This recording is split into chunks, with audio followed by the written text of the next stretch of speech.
Dahil sa pagkapanalo ng Northport sa Blackwater, ay number 1 seed na ang Northport. At magkakaroon sila ng twice the beat advantage.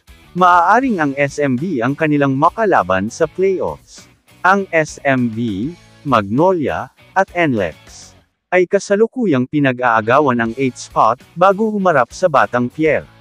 Makaabante kaya ang Northport sa semis, o mag-choke ulit sila pag SMC teams ang nakatapat sa quarterfinals.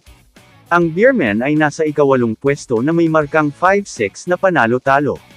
At sasabak sa TNT ngayong linggo, sa isang laban na may implikasyon sa playoff.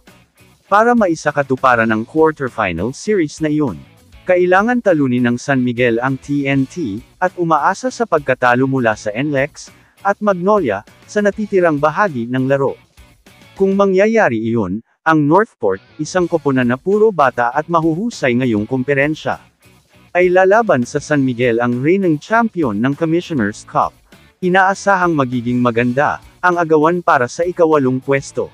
Dahil ang San Miguel at Magnolia, dalawang koponan na naghahabulan ng mga posisyon, ay papasok sa dalawang mahahalagang laro, ngayong araw, sa PBA Commissioner's Cup, sa Inaray Center sa Antipolo. Sa pagkakapanalo ng SMB sa Converge, nasa bingit na ng hukay ang pag-asa ng Magnolia, na makapasok sa playoffs. Kailangan maipanalo ng Magnolia ang laban, kontra sa Eastern, at Meralco, upang tumaas ang chance makapasok sa 8th spot.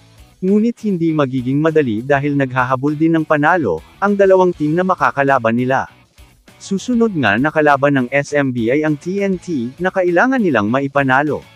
Sa laban nga ng SMB kontra Converge, ay nang ibabaw si Abay, kontra kay Balti. Tinalo ng SMB ang Converge, kung saan unang nagkaharap ang 8-time MVP, na si Junmar Fajardo, at ang super rookie na si Justin Baltazar.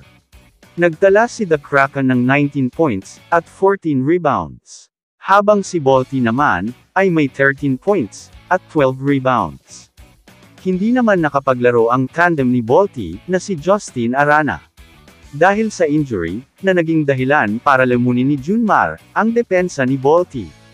May mga usap-usapan naman, na interesado ang SMB, kay DeMarcus Cousins, upang gawing replacement import sa PBA playoffs. At gusto nga daw maglaro ni DeMarcus Cousins sa PBA, bilang isang import, pagkatapos ng SGA. Pero ito ay, bali-balita lang, na wala pang katotohanan. Kamusta mga idol? Sports Zone PH, para sa sports news and update. Kung bago ka pa lamang dito sa channel ko, pindutin mo na ang subscribe button at notification bell, para lagi kang update sa mga sports news.